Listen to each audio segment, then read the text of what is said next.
Outside Arnell, here in Hollywood, Florida. Doing a walk around on this rare 2013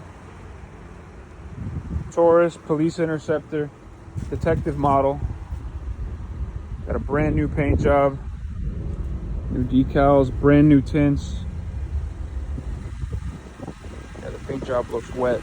And it's got from the factory, it's got the show emblem on the fenders. I haven't seen any like this. We got the windshield tinted.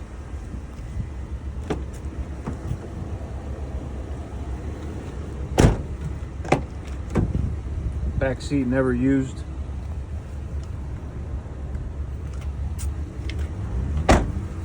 There's not another one out there like this. I haven't seen another one.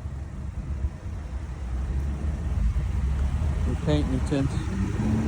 One of one. Fastest police car ever made also. EcoBoost twin turbo.